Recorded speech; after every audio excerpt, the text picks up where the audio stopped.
नमस्कार दोस्तों, स्वागत है आप सभी दर्शकों का हमारे इस YouTube चैनल सिमुकी फिनटेक पर।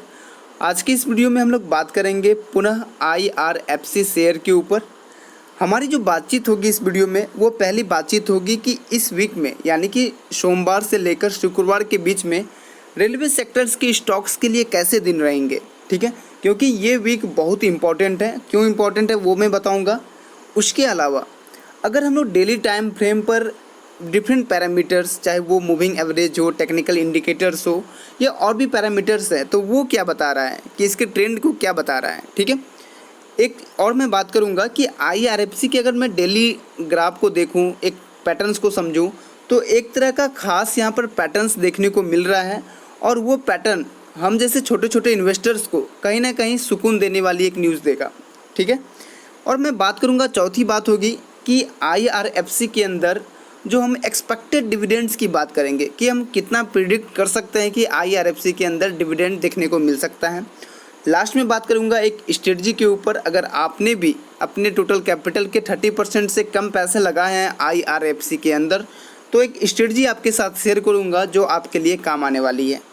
सबसे पहले मैं बात कर लेता हूँ इस वीक में यानी कि सोमवार से शुक्रवार के बीच में किस तरह के हलचल देखने को मिल सकते हैं। आपको पता है कि 29 तारीख को, ठीक है, 29 जून, ये डेट याद रखना है आपको। हम जैसे इन्वेस्टर्स जो IRFC के अंदर बने हुए हैं, क्यों 29 जून को आपको पता है कि IRFC का रिजल्ट आने वाला है। लेकिन ये भी मैं बताना चाहता हूँ कि IRFC ही नहीं, रेलवे सेक्टर के और भी स्टॉक जैसे कि IRCTC और इसके अलावा RVNL की भी रिजल्ट आने वाली है। ठीक है, तो ये यहाँ पर क्या होगा, अगर IRCTC के अच्छे रिजल्ट्स आते हैं तो उसका प्रभाव भी IRFC के अंदर पड़ेगा। RVNL के अच्छे रिजल्ट आते हैं तो उसका प्रभाव भी IRFC के अंदर देखने को मिलेगा। ठीक है, यानी कि मैं कह सकता हूँ कि एक का अच्छा प्रभाव दूसरे के ऊपर पड़ेगा, वहीं एक के खराब प्रभाव, ठीक है, वो दूसरे के ऊपर भी पड़ेगा। यानी कि एक दूसरे से रिलेशन है। क्योंकि ऐसा बहुत सारे लोगों के साथ होता है कि अगर उन्हें लगा कि IRCTC के रिजल्ट अच्छे आ गए हैं, ठीक है, उन्हें लगता है कि रेलवे सेक्टर अच्छा परफॉर्म कर रहा है, so this is the best time to enter in the railway stocks like IRFC, RVNL। ठीक है, तो ये आपको याद रखना है कि 29 जून को IRFC के रिजल्ट के साथ साथ IRCTC, RVNL का रिजल्ट आने वाला है। यानी कह सकता हूँ कि ये वीक रेलवे सेक्टर के स्टॉक्स के लिए काफ़ी अहम है। अगर इस वीक में अगर बढ़त देखने को नहीं मिली तो मैं कह सकता हूं कि IRFC एक ऐसा चाल दिखाएगा जहां पर लोग परेशान हो जाएंगे। क्योंकि हमने क्या नहीं देखा, IRFC को हमने FTSE में भी एडिशन होते हुए देखा, बढ़त देखने को नहीं मिली। हमने IRFC के फंड रेजिंग के मीटिंग को भी देखा, बढ़त देखने को नहीं मिली। हमने पिछले Q3 के रिजल्ट के बाद हमने देखा कि ये डिविडेंड की घोषणा करती है ₹1.05 की, हमने बढ़त नहीं देखी।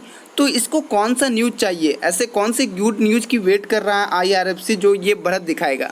ठीक है, तो मुझे लगता है कि IRFC के रिजल्ट अच्छे आएंगे, सारे रिजल्ट अच्छे आएंगे। तो ऐसा कुछ भी नहीं, परेशान नहीं होना है, घबराना नहीं है। एक मैं बात कर रहा हूँ, एजम्पशन मैंने माना कि अगर ये ग्रोथ अभी नहीं करता है तो इसको फिर समय लग सकता है ग्रोथ करने में। ठीक है, दूसरी बात मैं आपको एक चीज़ बताया था कि डेली टाइम फ्रेम पर बात करूँ।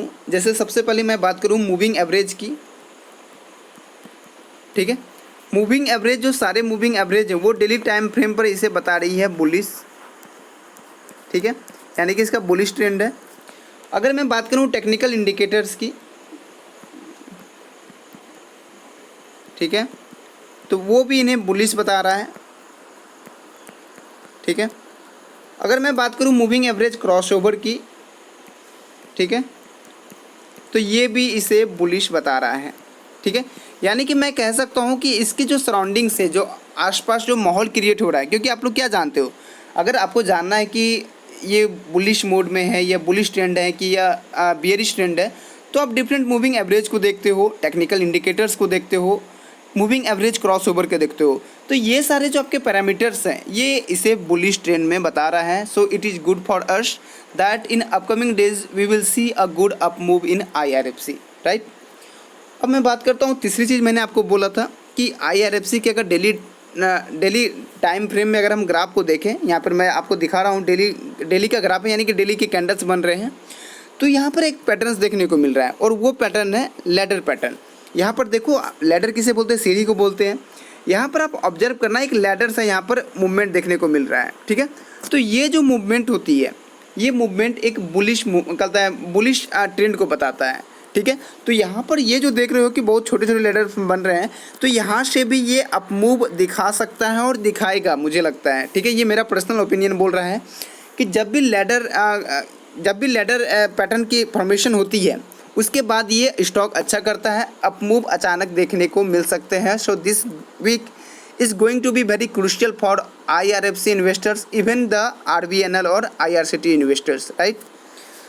Now coming to the point that how much dividend IRFC may announce this in Q4 results.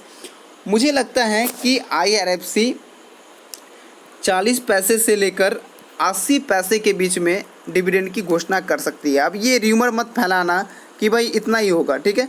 ये मेरी पर्सनल ओपिनियन बोल रही है, मैंने कैलकुलेशन किया। आप लोग जिस तरह से कैलकुलेशन करते हो, यूपीएस को देखते हो, तो मैंने भी कैलकुलेशन किया।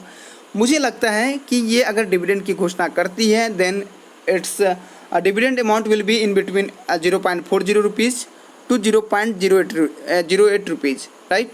सो इसके बीच में ये डिविडेंड की घोषणा करेगी। अब देखते हैं क्या होता है। 29 तारीख को होने वाला है, यानी कि परसों होने वाला है। तो आप लोग उस पर नज़र रखिएगा, मैं अपडेट भी दूंगा। और इवन मैं आपको बता भी दिया हूँ कि अगर आप IRFC के इन्वेस्टर्स हो या बनना चाहते हो फ्यूचर में, तो आप हमारे चैनल IRFC इन्वेस्टर्स को अभी ही ज्वाइन कर लो। आप लोगों के लिए बनाया हूँ, कोई भी चार्ज नहीं है, कोई भी प्राइम ग्रुप नहीं है। So just a normal group, आप उसे ज्वाइन कर लो। लिंक मैं डिस्क्रिप्शन में डाल दिया हूँ। इसके साथ साथ मैं इनेबल किया हूँ एक डिस्कशन ग्रुप को भी, क्योंकि आपको कभी कभी लगता होगा कि मैं ट्रेडिंग तो कर रहा हूँ लेकिन अपने आप में सीमित हो गया हूँ, यानी कि मैं बैठा रहता हूँ, बातचीत किसी से होती नहीं है, किसी दूसरे ट्रेडर से। तो आपको कभी कभी लगता होगा कि मुझे भी किसी दूसरे ट्रेडर से बात करनी है, कुछ डिस्कशन करनी है। So this was the main motive to create this group, this discussion group. So you may join this discussion group by the link that is given in the description box, and you must join IRFC Investors Telegram channel, where I put all the information that I get, even the news, latest news, dividends amount, IRFC conference letter, all the letters that I put there for your information, right? So discussion group और IRFC Investors group को join कर लो, it's for all of you, right? सो हम बात करते हैं एक strategy के ऊपर। मैं आपको बताया था कि हम लोग स्ट्रेटजी के ऊपर बात करेंगे। हाँ, ध्यान से सुनना।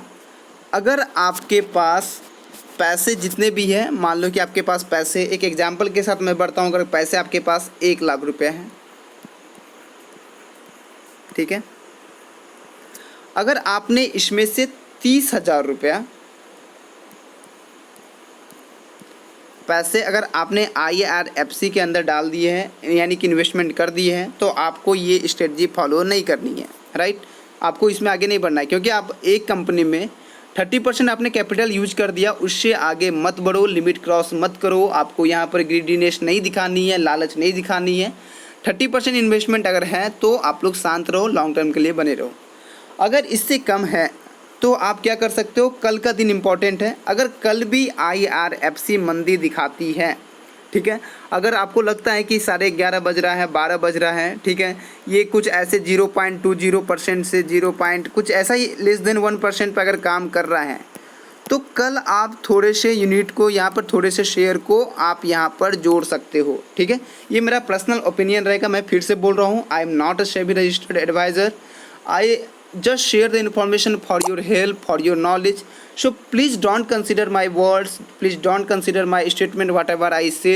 So आपको ये दिमाग लगानी है। मेरा पर्सनल स्ट्रेटजी बोल रहा है कि अगर आप ये मंदी दिखाती है 11 साढ़े 11 बजे तक, तो आप थोड़े से यहाँ पर कैपिटल को और भी ऐड कर सकते हैं। ये आपको आने वाले दिनों में जब अप मूव दिखाएगा तो अच्छा आपके साथ काम करेगा, ठीक है। तो ये कर सकते हो। यानी कि मैं बात किया कि इस वीक में IRFC के साथ किस तरह के रिजल्ट देखने को मिल रहे हैं, डेली टाइम फ्रेम पर डिफरेंट पैरामीटर्स क्या बोल रहा है, ठीक है, एक लैडर पैटर्न देखने को मिल रहा है, और मैं ये भी बताया कि डिविडेंड्स की अमाउंट कितनी घोषणा हो सकती है, और लास्टली मैंने एक स्ट्रेटजी शेयर किया, ठीक है। इसके अलावा अगर आपको फ्रेश बाइंग करनी है, एवरेज करनी है, उसकी इन्फॉर्मेशन मैं आपको वहाँ पर IRFC इन्वेस्टर्स पर शेयर करूँगा, ठीक है। आज के लिए बस इतना ही। मिलते हैं एक नई वीडियो में एक नए टॉपिक के साथ। तब तक के लिए धन्यवाद।